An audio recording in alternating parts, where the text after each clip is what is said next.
nosso estudo por meio do método biográfico, estava mostrando esse quadro aqui e infelizmente a visualização não está muito boa aqui, está um pouco borrada, mas o que mais interessa é observarmos aqui a estrutura do que estamos apresentando. Isso aqui é uma concordância bíblica, tá ok? Então a concordância bíblica é uma das mais importantes ferramentas na pesquisa, tanto na questão do método biográfico quanto os outros métodos que são empreendidos aqui, mas principalmente nesse método biográfico. A concordância bíblica, ela abre para você a possibilidade de investigar aquele personagem ao longo de todas as citações que mencionarem ele ao longo das Sagradas Escrituras. Então o escolhido aqui foi o personagem Balaão, tá certo? Personagem do Antigo Testamento. E conforme você procurar aqui na concordância o nome Balaão, você vai encontrar aqui então a indicação dele na concordância, os textos principais onde tratam acerca desse personagem, o livro de Números, tá? Um livro do Pentateuco, do Antigo Testamento, entre os capítulos 22 e 5, capítulo 22, versículo 5, até o capítulo 24, versículo 25. Essas são as principais citações acerca desse personagem bíblico chamado Balaão. Mas veja que ele enumera aqui outros textos em que de alguma forma é mencionado esse personagem. Então você vai expandir a sua análise acerca dele, fazendo associações entre os textos principais, principalmente as citações literais, né, quando estão tratando acerca do contexto dele, e as outras citações que muitas das vezes são na verdade uma interpretação sobre os significados atribuídos a esse personagem, as atitudes dele, as decisões que ele tomou. Então temos aqui citações em Números ainda, depois temos citações aqui em Apocalipse, por exemplo, tá certo?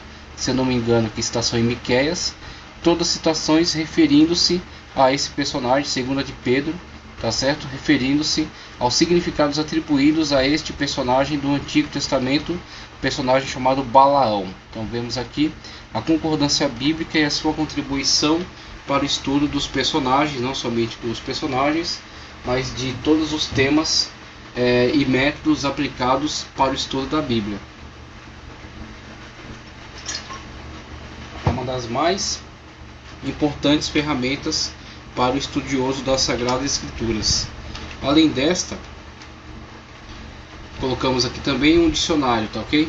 Então este aqui é uma página de um dicionário bíblico. Então, como já inclusive mencionamos em outra ocasião, o dicionário bíblico e a enciclopédia bíblica, ambos são fontes de informações muito importantes a fim de elucidarem questões complexas, questões obscuras que possam atrapalhar o entendimento do contexto das Sagradas Escrituras. Então é necessário que você tenha primeiramente esse empenho em fazer leituras e anotações, meditação acerca da palavra, conforme vimos ainda no método devocional, tá certo? O método devocional.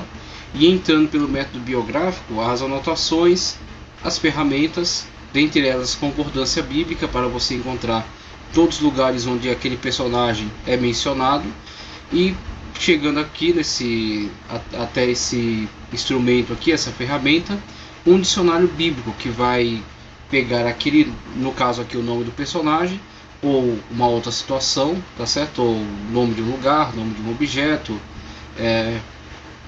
uma determinada doutrina que seja claramente demonstrada através das Escrituras, que esteja presente no texto bíblico, porque o dicionário bíblico está vinculado às palavras que estão no texto bíblico. Então o dicionário presta-se a elucidar acerca dos termos, das palavras, dos nomes próprios que estão presentes no texto bíblico.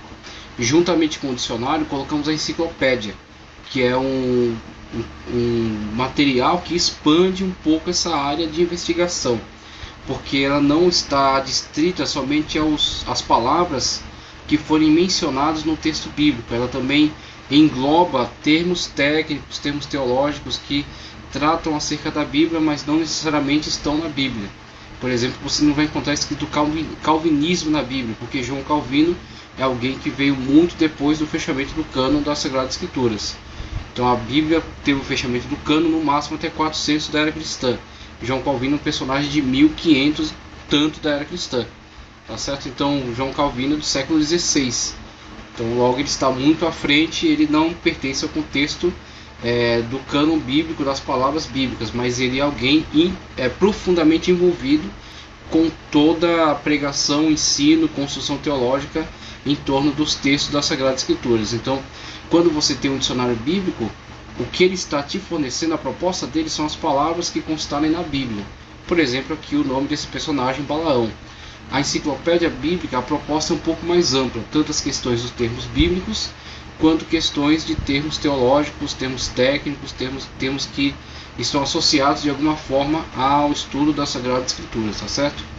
Então é necessário associar tanto o dicionário quanto a enciclopédia ao seu material de estudo. Aqui temos a capa, aqui, a página, aliás, do dicionário. Temos a palavra que estamos buscando, Balaão. Aqui acima tinha a bainha, alguma explicação acerca dela, armadura, armas. E aqui Balaão, o nome Bilam ocorre em Números 22 e 24 por 50 vezes. Também é mencionado em Números 13:2, Miqueias 6:5. No grego Novo Testamento, tal nome é escrito Balaam, tá certo? Conforme 2 de Pedro 2:5, Judas 11, Apocalipse 2:14. Veja os lugares onde a nossa concordância bíblica já havia mencionado em que ele é citado. E aqui o dicionário novamente trazendo agora um esclarecimento acerca do nome dele, fala das diferentes formas em que ele é citado ao longo desses textos. A maioria dos eruditos deriva esse nome do verbo balar, tá certo? Balar, devorar. Então ele vai dar explicações aí, primeiro etimológicas acerca do próprio nome, Balaão. Depois ele vai tratar um pouco acerca do personagem. Aí ele fala que, por exemplo, aqui no próximo parágrafo, o pai de Balaão é chamado Beor, mas isso é razão insuficiente para identificar-se com Bela, filho de Beor, um rei de Edom. Gênesis, então, ele está trazendo alguns esclarecimentos, mesmo que breves, acerca do pai de Balaão, por causa de uma menção que é feita no texto sagrado acerca deste nome, desse personagem. Está desfazendo alguns equívocos de associação com outros personagens bíblicos por questão de semelhança. Então você vê, o dicionário bíblico presta uma informação de esclarecimento muito importante.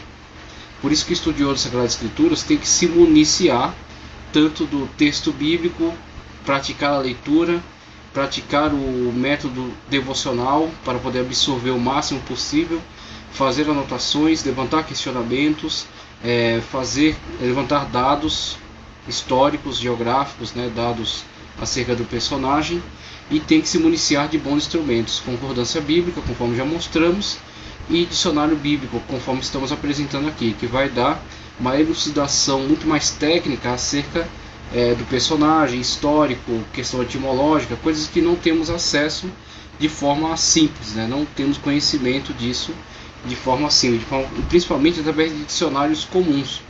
Um dicionário da língua portuguesa não está comprometido em nos esclarecer acerca de Balaão, porque Balaão é um personagem que está envolvido intrinsecamente com o texto das Sagradas Escrituras.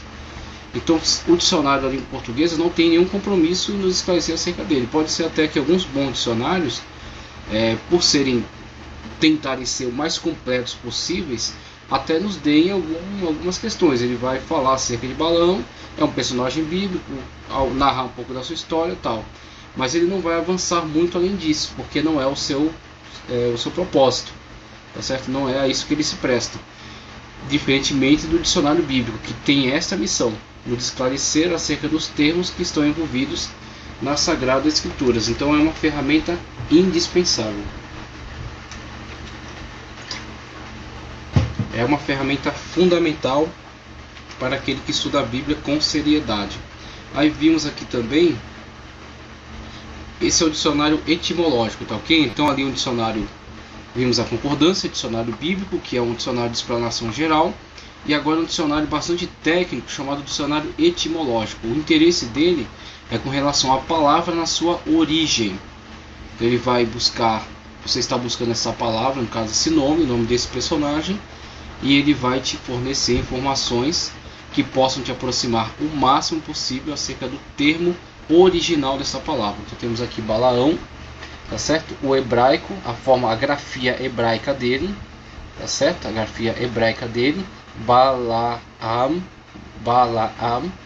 E aí temos aqui a transliteração, Bir-am, certo? Bir-am. Então temos aqui o Bir-am e temos aqui a transliteração Bir-am.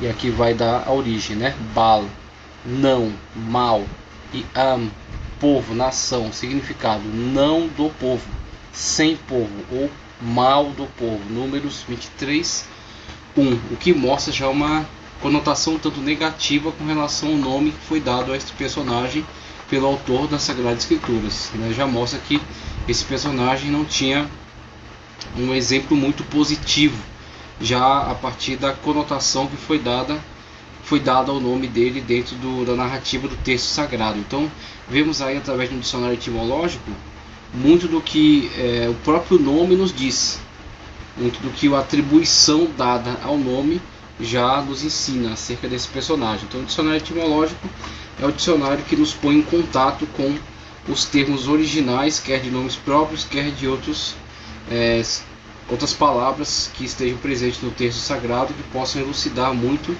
acerca dos seus significados, tá certo? Então essas ferramentas fornecem um esclarecimento mais amplo, mais preciso, para que nós possamos obter o significado original desses termos, tá certo? O sentido original desta mensagem. E aí vemos aqui aspectos geográficos. Então, dentro da nossa análise, temos que incluir ferramentas de pesquisa de geografia e de história. Pesquisando a questão geográfica, vemos aqui a região da Palestina. Então vemos aqui o lugar onde o personagem interagiu, tá certo? Balaão, ele interagiu aqui nesse meio.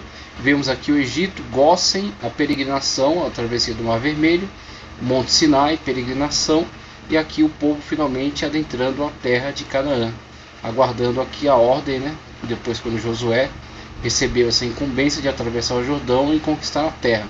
Então, nesse interregno aqui, nesse meio tempo, ocorreu a situação em que envolvia esse personagem chamado Balaão, que foi trazido dessas regiões aqui. A região aqui é a margem do rio Tigre. Não temos uma identificação precisa, mas temos aqui pelo menos alguns dados que nos dão algumas noções, algumas ideias básicas. Por exemplo, que ele era daqui dessa região, do rio Eufrates, aliás, do rio Eufrates. Aqui temos a famosa Mesopotâmia, meio, esse Potâmia, acerca dos rios Tigres e Eufrates, Mesopotâmia. Então temos aqui a região da Mesopotâmia, a margem do Eufrates, onde habitava Balaão. Foi chamado por Baraque para profetizar, lançar maldições sobre Israel. No primeiro momento ele não conseguiu realizar esta prática, mas depois ensinou algumas estratégias para que Baraque viesse lançar meios de atrapalhar Israel na sua marcha, né? Lançasse embaraços aos israelitas por meio da tentação em participar de cultos profanos, né? Em participar de práticas sexuais proibidas com as mulheres da região. Então eles se envolveram numa espécie de culto de fertilidade com essas mulheres, o que ocasionou a quebra da aliança, a quebra da comunhão com Deus e muito prejuízo para Israel. Mas isso foi superado quando o povo voltou à comunhão e se arrependeu de seus pecados. Mas aí vemos o contexto geográfico e histórico no qual esse personagem está inserido. Outra forma muito importante, muito interessante de estudarmos as Sagradas Escrituras. E aí finalmente vemos a possibilidade agora de fazer uma aplicação pessoal quando temos todos os dados suficientes acerca do personagem. Vemos aí, por exemplo, que o apóstolo João, no livro de Apocalipse, no capítulo 2, versículo 14, ele trata de fazer esta aplicação a partir dos significados construídos dentro do personagem Balaão. Então, dentro do seu histórico de vida, as narrativas bíblicas, características do próprio personagem, é possível tirar dele uma lição de moral, vamos dizer assim, tirar conclusões acerca daquilo que ele realizou, daquilo que ele fez. As conclusões obtidas são que Balaão, ele é a representatividade de algo ruim, de algo nocivo, tá certo? De algo que pode ser grandemente prejudicial. E esse significado foi aproveitado pelo apóstolo João quando Jesus narrava a ele, descrevia a ele situações que estavam ocorrendo dentro das igrejas. O Senhor Jesus lançou mão deste exemplo negativo para exemplificar esta igreja com relação às práticas que estavam sendo adotadas, que eram nocivas a esta igreja e que deveriam ser imediatamente abandonadas, quando ele faz a associação entre as práticas desta mesma igreja e as práticas de Balaão. Veja, mas algumas poucas coisas tenho contra ti, porque tens lá os que seguem a doutrina de Balaão. Aí vemos, quando ele faz menção da doutrina de Balaão, qual é o sentido que ele vai dar a essa afirmação. É uma questão positiva, uma questão negativa, é nociva, é benéfico. Veja a ação da continuação, o qual ensinava Balaque a lançar tropeços diante dos filhos de Israel para que comessem dos sacrifícios da idolatria e se prostituíssem. Logo vemos que a situação causada pela doutrina de Balaão é uma situação de tropeço, de perda, de derrota, de destruição. Logo, um exemplo negativo. E a associação entre a doutrina de Balaão e essas práticas realizadas dentro dessa igreja mostra que eles estavam corrompendo, que alguns, não todos, mas alguns dentre eles estavam corrompendo pessoas do caminho da verdade, estavam tirando elas da presença de Deus. E é isso que Jesus está elucidando por meio deste exemplo. Veja aí a contextualização.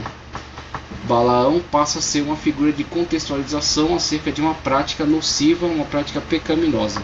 Então vemos que a partir do conhecimento que se tem do personagem, do contexto do personagem, informações levantadas acerca dele, interpretação possível acerca da sua pessoa e dos atos, das realizações deste personagem, podemos com isso lançar mão desse conhecimento para fazer analogias.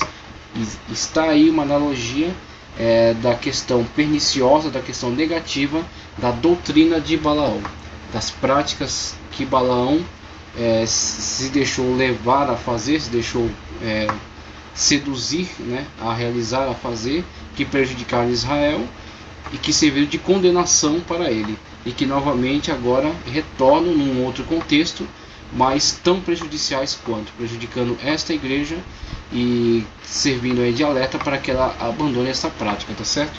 Então vemos aí nesse texto uma aplicação prática daquilo que estamos nos empenhando a fazer, aquilo que você tem que estar capacitado a fazer. Leitura, estudo, análise acerca do personagem para uma compreensão aprofundada e uma contextualização acerca deste mesmo personagem, tá certo?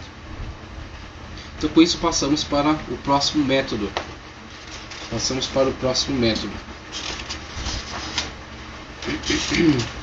Chamado método histórico cultural e contextual. Método histórico cultural e contextual. O método histórico cultural e contextual pode proporcionar ao estudante da Bíblia um amplo entendimento das Escrituras, mas para tanto ele precisa se utilizar dos seguintes recursos: conhecimento histórico, cultural, geográfico, arqueológico e religioso dos povos bíblicos. Com isso não estamos querendo dizer que para utilizar esse método você precisa ser graduado em todas essas ciências, mas que você deve se valer delas em suas pesquisas. Então vemos aí no primeiro momento que o estudante da Bíblia, aquele que está empreendendo um método eficaz de compreensão dos textos bíblicos para aplicação, para ensino, para pregação, para aconselhamento, para desenvolvimento da sua própria vida espiritual, ele lança mão de diversas ciências, foi citado aí geografia, arqueologia, história.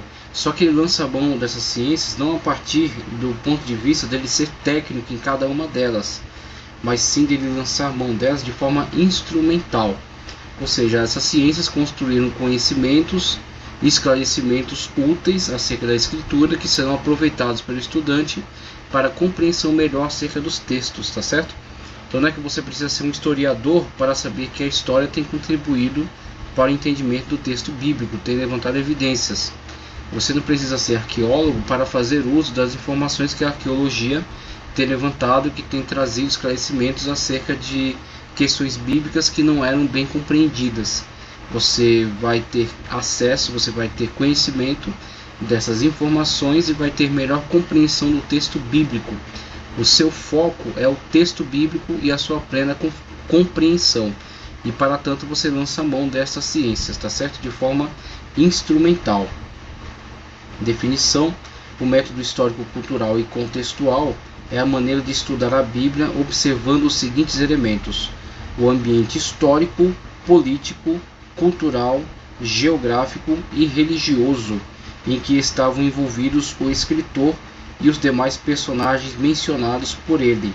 Nesse método você deve pesquisar na Bíblia e, quando necessário, nos relatos históricos extra-bíblicos, as questões políticas, culturais, religiosas pertinentes ao texto em apreço. Além disso, você deve também estudar o espaço geográfico onde os fatos narrados ocorreram, bem como as circunstâncias em que o autor e os personagens envolvidos se encontravam.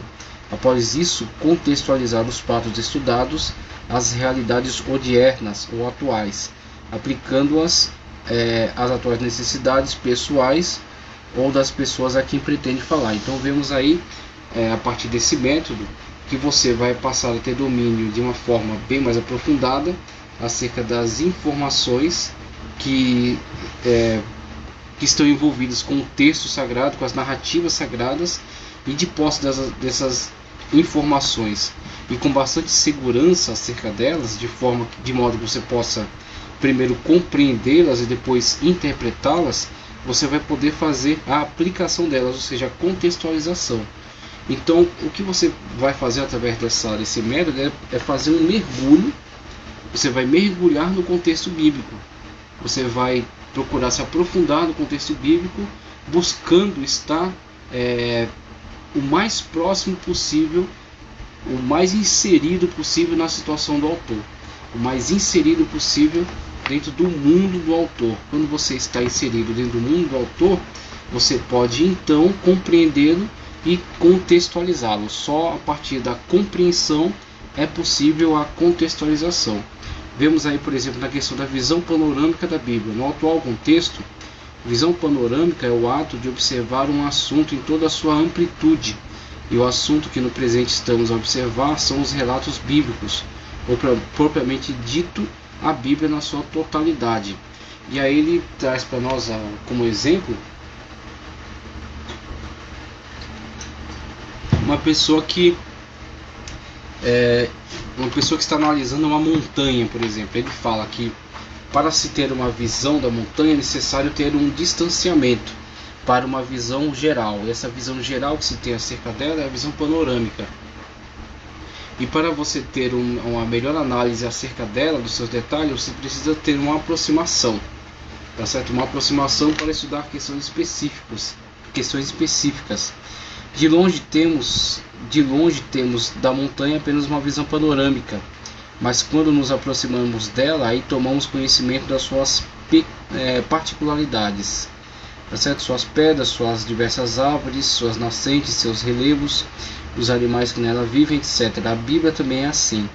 Nas primeiras leituras temos dela apenas uma visão panorâmica, mas para conhecer suas particularidades, precisamos observá-la de perto. Isso significa que compreendê-la, às vezes precisamos observá-la de longe, às vezes de perto. E aí, com essa analogia, vemos que é tão necessária a visão panorâmica quanto a visão específica. A visão panorâmica nos dá o contexto geral. Então a Bíblia Sagrada também passa por esse tipo de análise. Você tem uma visão geral acerca das Sagradas Escrituras. Quando você consegue ter uma boa visão panorâmica, você entende o seu propósito maior, o grande propósito das Escrituras, que é a redenção da humanidade. Uma vez de posse do entendimento de que a Bíblia é o livro comprometido com a redenção da humanidade, você passa a olhar para a Bíblia e esperar dela aquilo que ela se propõe, diferentemente daqueles que olham para a Bíblia e tentam questioná-la com relação a outros campos de conhecimento que não são interesses dela.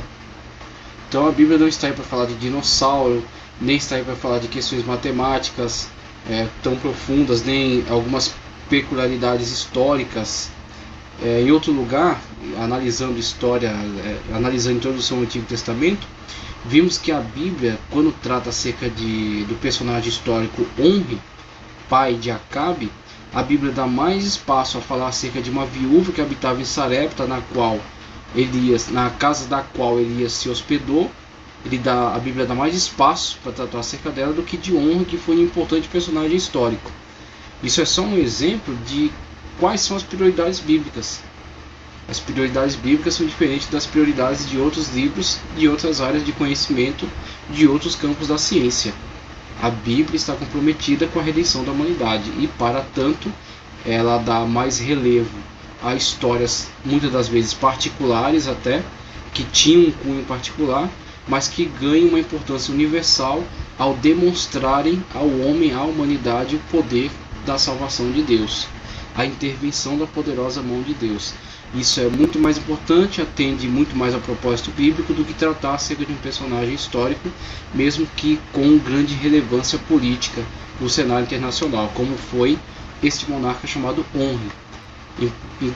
Inclusive tão reconhecido que sabemos mais acerca dele pelos seus inimigos do que pela própria Bíblia.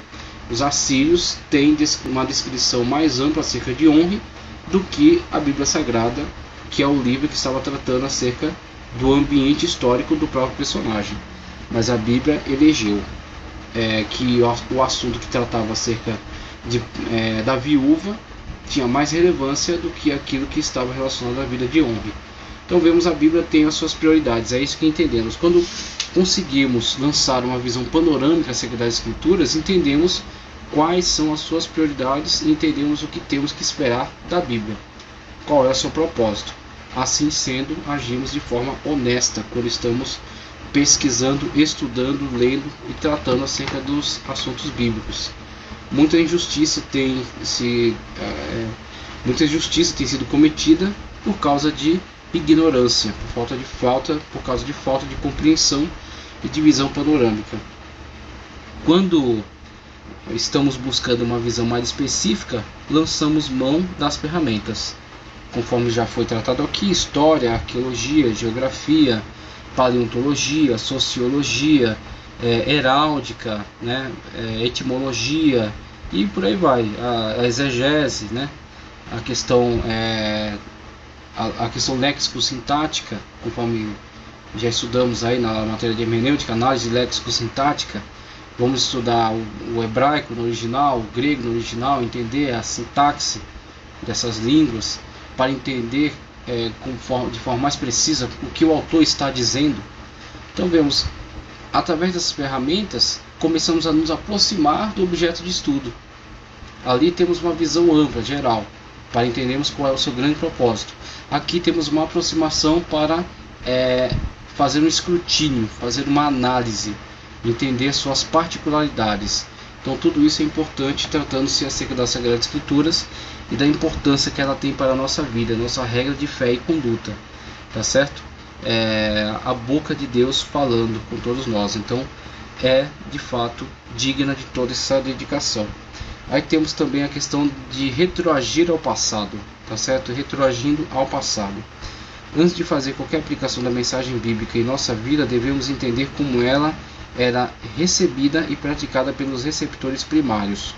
Só após isso é que podemos colocá-la em prática, contextualizando-a com o senso comum dos dias atuais. Então, a questão a ser evitada, o grande crime, o grande pecado a ser evitado quando você tem um trabalho, você tem o cuidado de retroagir ao contexto bíblico, é evitar um crime, um pecado chamado de anacronismo.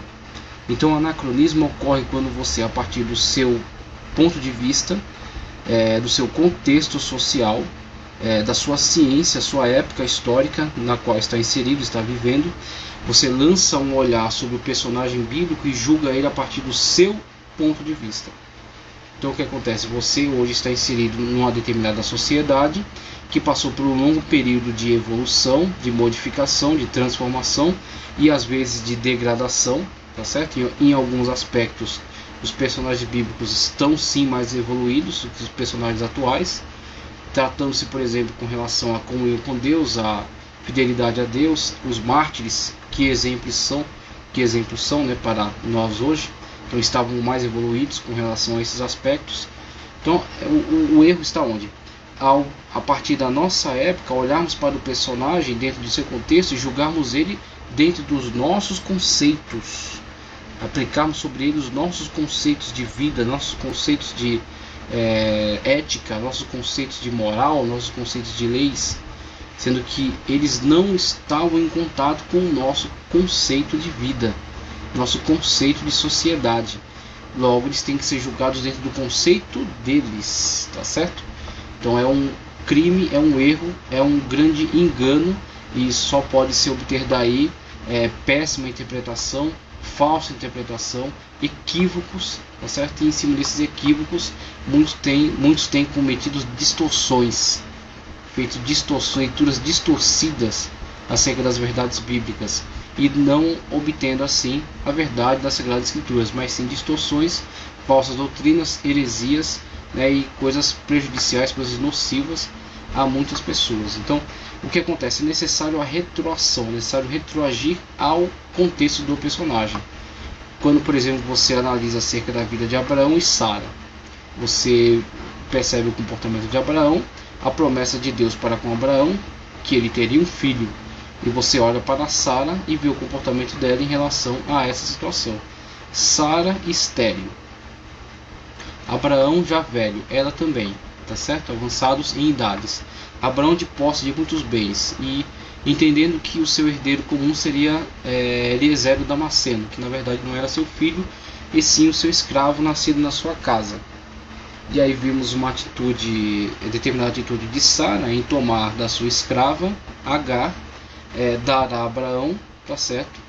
E do filho gerado entre Abraão e Agar, ela ter assim como que seu filho, tá certo?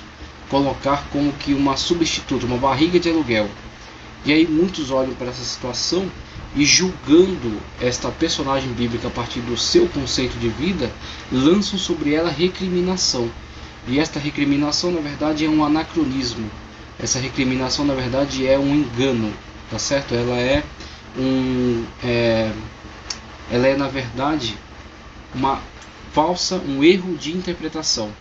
Um erro de interpretação. Onde está o erro de interpretação? Você tentar julgar o personagem a partir do seu conceito, a partir do seu conceito de vida, seu conceito de sociedade, seu conceito de moralidade, seu conceito de ética.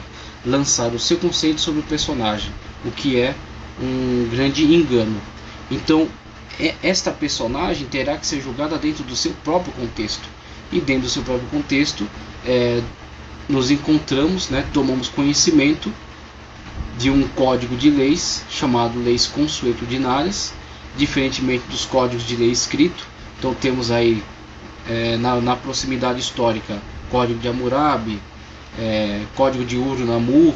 Então são códigos de lei escritos, tá certo? Que regem a vida da sociedade da época. Mas temos também os códigos de lei consuetudinários, ou seja, as leis dos costumes, que regiam a vida particular das pessoas da época. Dentre os costumes, dentre os códigos de lei de costumes, temos o costume de que uma mulher estéril, que possuísse uma escrava, o que não era nada estranho para a época, o que, novamente, voltando à questão do anacronismo, para nós é um absurdo. A escravidão é um absurdo. A escravidão em si sempre foi absurda, nunca foi louvável. Só que houve um momento histórico em que a questão da escravidão tinha um outro impacto, tinha uma outra interpretação, tá certo? Então a questão da escravidão tinha uma outra conotação, o que hoje é completamente impensável. Mas naquela época o personagem tinha um outro ponto de vista sobre essa situação da escravidão. Então era algo tranquilo para o personagem ter um escravo, tá certo? Era algo tranquilo, não era algo que viesse a atrapalhar, que viesse a denigrir a sua pessoa, tá certo? Não era algo que viesse a denigrir a sua imagem. Então Sara tinha uma escrava. Ela, por ser estéril, estava como que amaldiçoada perante a sociedade. Era uma maldição para uma mulher ser estéril, não gerar. O que para hoje é uma questão, vamos dizer assim, não tanto social, mais particular, mais danosa à própria pessoa, enquanto os seus sentimentos, né, enquanto os seus laços afetivos, mas não necessariamente uma maldição. A sociedade de hoje não interpreta necessariamente como uma maldição sobre a pessoa. Por quê? Por causa dos avanços da sociedade da nossa época, na questão da ciência, na questão da filosofia, tá certo? Então a sociedade não vê a questão da esterilidade como uma maldição, mas sim como uma questão genética, o que é de fato uma questão biológica, é uma questão que não gera, não denigre a imagem desta pessoa, desta mulher, né? Gera, aliás, um sentimento, um compadecimento em relação ao seu problema, o que na época tinha um outro peso, por causa da sociedade da época, por causa das limitações da época, por causa das limitações científicas da época, as limitações de conhecimento da época. Logo, a partir das suas limitações, aquele juízo. Qual o juízo? O juízo de que esta mulher era uma maldição. A mulher, para se livrar da sua maldição, fazia se substituir, o que para ela era tranquilo, era normal. Fazia se substituir por sua escrava. O filho que a escrava gerasse era dela, porque a escrava é dela. Tá certo? Então o ventre da escrava é dela. O filho que nasce do ventre é o filho dela. E ela faz-se substituir por essa escrava, que é uma propriedade dela, e gera filhos para Abraão. Até aí temos uma questão. Existe um conflito entre esta personagem e a nossa questão histórica.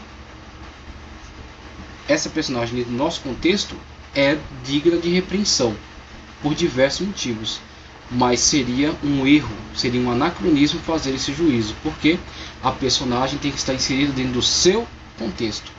Dentro do seu contexto era uma atitude normal, estava de acordo com os costumes louváveis da época. Então não podemos emitir o nosso juízo a partir do nosso contexto histórico sobre esse personagem. E aí temos tanto a questão de Sara. Sara estava agindo conforme o seu costume da sua época, no seu contexto. E temos outra questão, quem? Abraão. Abraão de fato participava do mesmo contexto histórico, estava inserido na mesma sociedade, os mesmos costumes. Só que para Abraão havia uma questão especial. Qual? O chamado de Deus na vida de Abraão. Sai da tua terra, da tua parentela e da casa do teu pai. Então Abraão já havia sido chamado para andar conforme uma nova lei, para andar conforme uma nova orientação. Qual era a orientação? Andar por fé. Abraão de fato foi chamado pai da fé, amigo de Deus. Nós somos hoje filhos de Abraão, porque somos filhos da fé. A fé que este homem manifestou. Esse patriarca é o pai da fé, conforme a afirmação bíblica. Então esta fé que estava sendo moldada em Abraão, em algum momento falhou.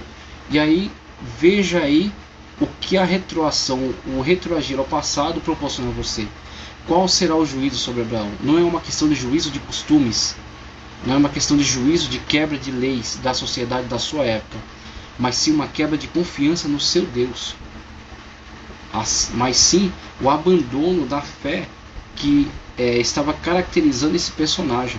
Em algum momento esse personagem falhou na fé que ele estava manifestando, que Deus estava desenvolvendo nele.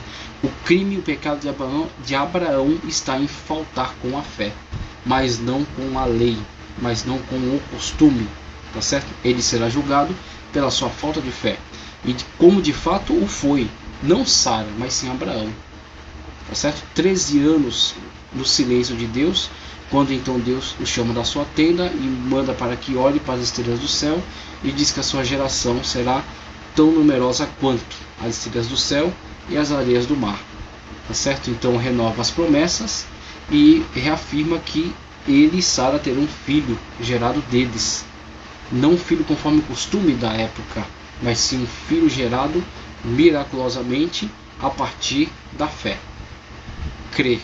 Abraão creu e foi justificado pela sua fé. Então veja qual a importância de retroagir ao passado.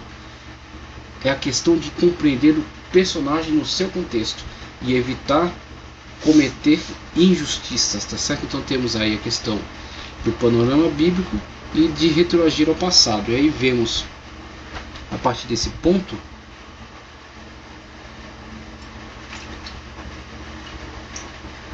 oito passos para empreender um estudo, um método de estudo histórico, cultural e contextual. Dentre esses 8 passos temos: primeiro, escolha do trecho bíblico.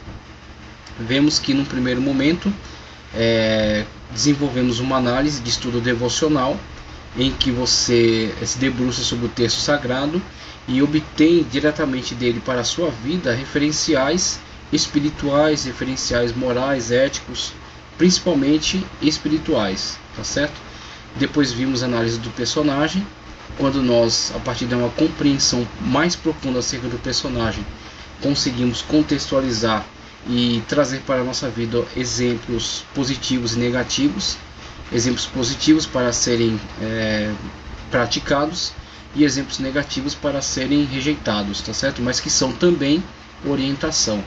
Afinal de contas, você vendo alguém que caiu no buraco, você pretende não cair nesse mesmo buraco. Então, logo, o estudo biográfico também é de grande relevância. E vemos agora aqui um estudo que está priorizando o trecho bíblico e análise histórico, cultural e contextual desse texto. Então, primeiro escolher o trecho bíblico, depois selecionar instrumentos de trabalho, quando vamos ver aí algumas sugestões. O terceiro passo é observar questões históricas, fazer uma análise acerca do contexto histórico, como por exemplo acabamos de demonstrar aí acerca essa pequena análise do contexto histórico de Abraão e Sara, tá certo? Quarto passo, descobrir a posição geográfica. É importante analisar o cenário geográfico em que está inserido o personagem, porque isso interfere também no seu histórico de vida. Vemos Abraão vindo de Ur dos Caldeus, a sua peregrinação, os costumes do lugar, aquilo que o ambiente oferecia a ele, né, enquanto conforto, enquanto desenvolvimento, depois os lugares para onde peregrinou, a Palestina, a descida ao Egito, né, por que essa descida ao Egito, a questão da carestia na Palestina, da certa seca. Então, aspectos geográficos que interferem também na vida dos personagens. Quinto passo é observar aspectos culturais que são extremamente importantes para entender, compreender as atitudes dos personagens. Esse personagem tem que ser analisado dentro da sua cultura. Então é necessário que você faça esse mergulho, vamos colocar assim, dentro do aspecto cultural do personagem, para você entender como ele pensava, como ele agia e por que ele veio tomar essas atitudes. Só a partir dessa compreensão é possível uma análise séria, uma análise sincera e futuramente uma contextualização. O sexto passo, temos analisar a situação política, que é algo que interfere em todas as épocas, em todas as sociedades, em todo momento histórico, a situação política. Então, de acordo com a situação política, temos um personagem que vai tomar atitudes A, B ou C, tá certo? Que vai tomar atitudes de revolta, que vai tomar atitudes de conservação desta situação política, ou vai se revoltar contra ela, vai buscar de determinada maneira interagir com essa situação, ou não vai ter a possibilidade de interagir com ela, vai acabar sofrendo alguma situação, alguma pressão por causa dela. A Igreja de Cristo, por exemplo, em algum momento da história ela foi perseguida, em algum momento da história ela teve uma certa relevância política maior. Então, questões políticas são sempre importantes para entender, analisar o contexto bíblico, tá certo? Estudar a vida religiosa, porque a vida dos particulares é regida pelas questões religiosas, diversas questões religiosas, filosóficas também, mas principalmente religiosas, tá certo? Para então, o oitavo passo, a contextualização daquilo que aprendemos acerca desse trecho bíblico, para obter dele melhor conhecimento e assim poder contextualizar com a nossa situação, tá certo? Então, com essa análise, vemos aí, por exemplo, a escolha de um trecho bíblico. Apenas para termos aqui um exemplo, vamos escolher o trecho bíblico como trecho bíblico de análise. Vamos escolher o livro de Jonas, tá certo? Fazer uma análise um pouco mais detida acerca do livro de Jonas. Então, escolhi o livro de Jonas, vemos aí acerca do seu personagem. E veio a palavra do Senhor a Jonas, filho de Amitai, dizendo: levanta-te, vai à grande cidade de Nínive, e clama contra ela, porque a sua malícia subiu até a minha presença. Porém Jonas se levantou para fugir da presença do Senhor para Tarsis, e descendo a Jope, achou um navio que ia para Tarsis. Pagou, pois, a passagem e desceu para dentro dele, para ir com eles para Tarsis, para longe da presença do Senhor. veja alguns aspectos preliminares acerca do personagem. O livro que temos aí acerca do profeta Jonas, no seu capítulo 1, primeiros versículos. Um homem que recebe uma chamada, um homem que se recusa a cumprir essa chamada, tá certo? Consequências de não haver aceitado o chamado de Deus para esta missão, e de que modo Deus o levará a cumprir esta missão, e consequências que advindas, né, desta atitude do profeta, tá certo? Então vamos analisar como trecho bíblico escolhido o livro do profeta Jonas. Logo após a escolha do trecho, temos selecionar instrumentos. Dentro dos instrumentos que já viemos mencionando aqui ao longo do nosso estudo, temos aí o dicionário Wycliffe. Como sempre gostamos de afirmar, é mais até de que um dicionário, pode ser qualificado aí como uma enciclopédia bíblica, porque ele não se detém somente nas palavras que estão dentro do contexto bíblico. Ele tem termos técnicos, termos da teologia, termos da filosofia, da arqueologia, tá certo? Termos da paleontologia. É um dicionário, mais que um dicionário, uma enciclopédia muito completo, uma grande ferramenta, tá certo? Outro livro recomendado, Arqueologia Bíblica, tá certo? Da editora CPAD, do Randall Price, tá certo? Arqueologia Bíblica, vai colocar diante de você os achados arqueológicos que trouxeram elucidação sobre muitos assuntos importantes das Sagradas Escrituras. Então é muito necessário ter contato com essa ciência. Você não vai se tornar um arqueólogo, mas você vai fazer um uso instrumental das informações prestadas pela ciência da arqueologia. Outro livro sugerido é Tempos do Antigo Testamento. Tempos do Antigo Testamento e Tempos do Novo Testamento. São livros que vão traçar para você um panorama. E aí voltamos à questão do panorama. É necessário um estudo específico, por exemplo, você vai usar o dicionário Wycliffe, a arqueologia bíblica para fazer estudos específicos. Mas você precisa também ter uma visão panorâmica para ter uma compreensão geral acerca daquilo que você está analisando. E muito bom para isso são os livros Tempos do Antigo Testamento e Tempos do Novo Testamento, da editora CPAD, tá certo? Atlas Histórico e Geográfico da Bíblia, de Paul Lawrence, editora SBB.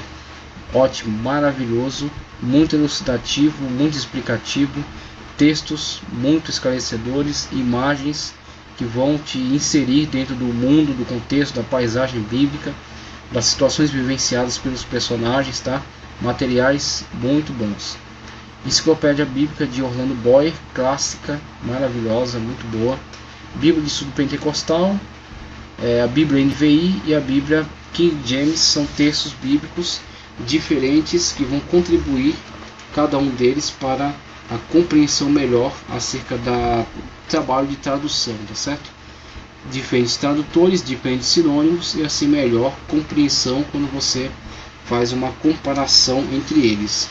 Não recomendamos aqui Bíblia da editora do Novo Mundo, tá certo? Editora Novo Mundo, editora West Tower, Torre de Vigia, porque são Bíblias adulteradas, tá certo? Eles adulteraram o texto sagrado, eles não tiveram o devido respeito, a devida reverência pelo texto sagrado. Eles promoveram adulterações a fim de forçar a Bíblia a atender aos seus interesses doutrinários, tá certo? Então não recomendamos Bíblias Torre de Vigia, Bíblias edição Novo Mundo. Temos então o nosso terceiro passo, observar questões históricas. Na questão de observar questões históricas, coloquei aí esse esboço.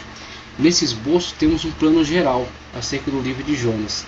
A partir desse conhecimento do plano geral, podemos estudar ponto a ponto, levantando informações históricas acerca dele. Tá certo? Retirada, ordenada, levanta-te e vai à grande cidade de Nínive, Jonas foge para Tarsis, o retorno providencial. Então, a partir dessas informações preliminares, nós podemos desenvolver sobre cada ponto uma análise histórica maior. Então, pegar um livro de história do Antigo Testamento, pegar o livro Tempos do Novo Testamento, tá certo? Pegar livros de história geral e fazer uma análise acerca dessas informações presentes aí. História de Israel, história da Síria, tá certo? Entender melhor qual é o contexto histórico a partir dessas informações preliminares prestadas aí por esse esboço do livro de Jonas. Vamos ver aqui se eu pulei algum. Terceiro passo. Isso. Terceiro passo. quinto passo,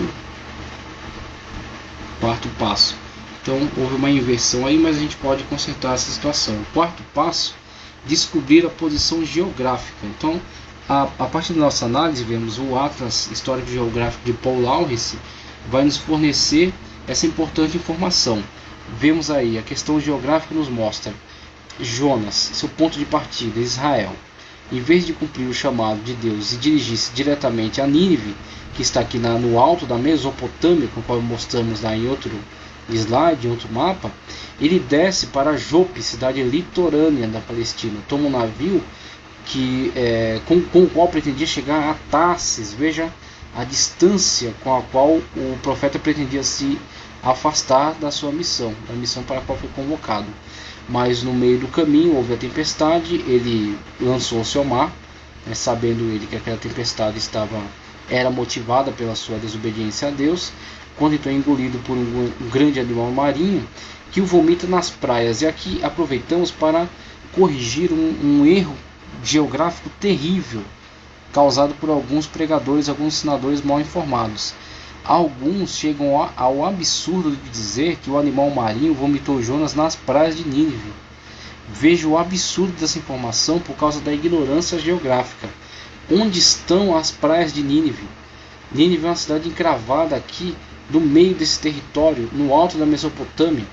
Então Nínive, se no máximo, tem praias de rio, próximo ao rio Tigres. Não consigo afirmar agora se Nínive é à margem do rio Tigre, mas uma coisa eu posso afirmar, o animal marinho não vomitou Jonas na praia de Nínive.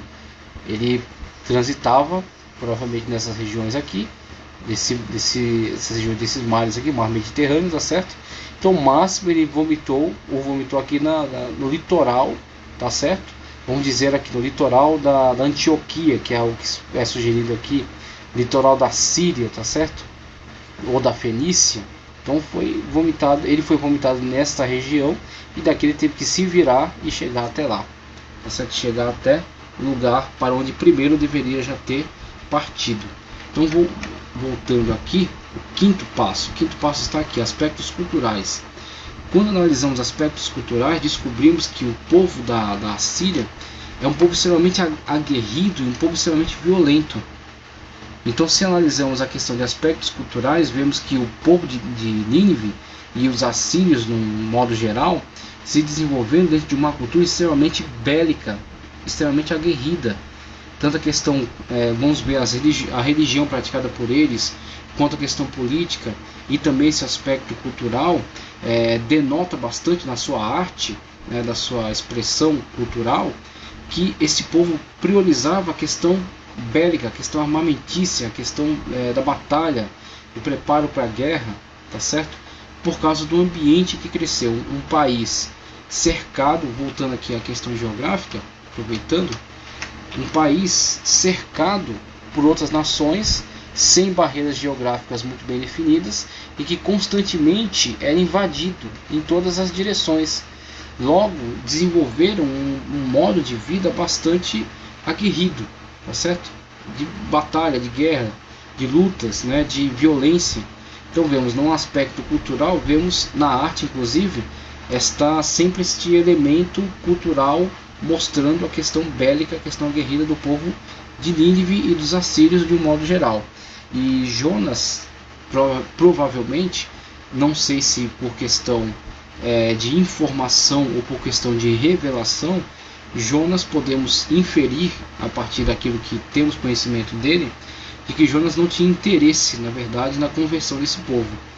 E aí podemos levantar algumas inferências de que Jonas, por exemplo, sabia, ou pelo menos supunha, que este povo viria a trazer problemas para Israel por causa das suas características, da sua violência, tá certo? Então começamos a desfazer o mito de que Jonas na verdade era um covarde.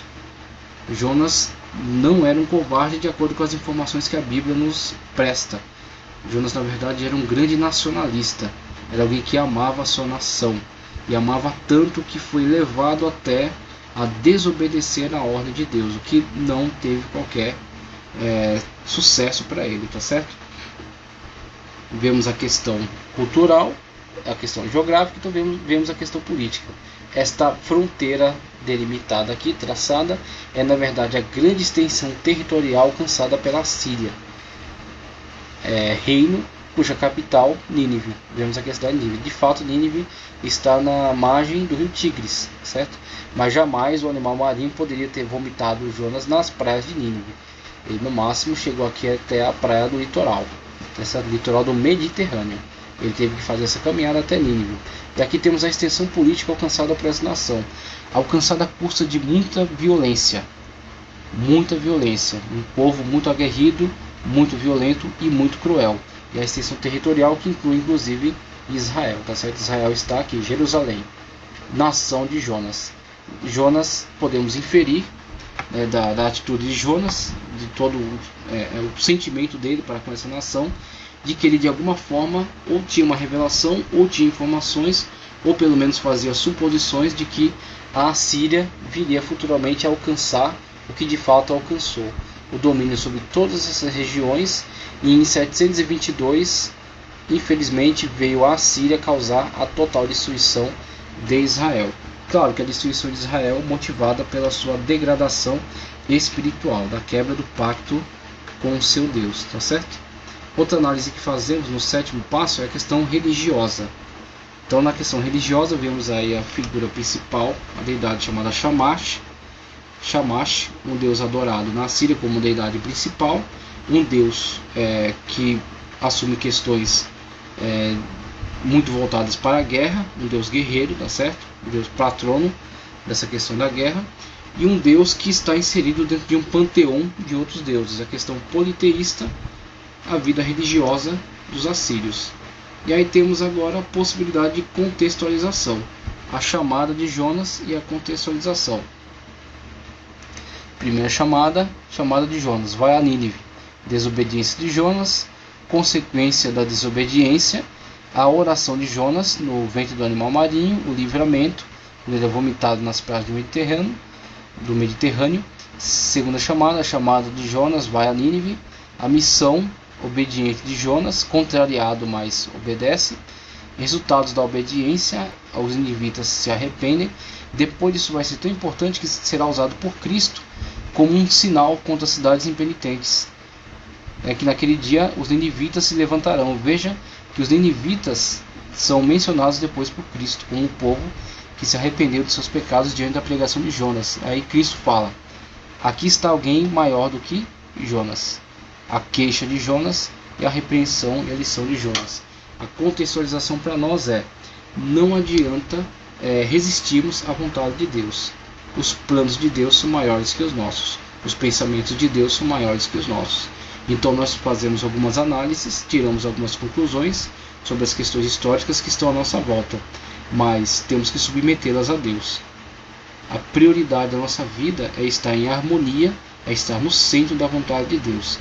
É como Cristo, que fez a análise naquele momento terrível que estava inserido no Getsêmani, e disse: Pai, passa de mim este cálice. O medo de Cristo não era nem prego, nem martelo, nem chicote, nem cruz, mas sim era nojo do conteúdo do cálice. O que estava dentro do cálice? Estava o meu, o seu e o pecado de toda a humanidade. Estava naquele cálice que seria bebido por ele. E ele que é santo, ele que é Senhor, que é Deus. Então o nojo do pecado é o que fez Cristo, levou Cristo a fazer aquela terrível oração: passa de mim este cálice. Mas a oração de Cristo não falta em sabedoria. Todavia, não seja como eu quero, mas como tu queres. Ou seja, seja realizada a tua vontade. Por causa desta oração, desta coragem, dessa submissão do Filho de Deus, do Senhor, ele bebeu este cálice de pecado para nos livrar da condenação. Tá certo? Foi desprezado pelo Pai enquanto estava pendurado na cruz.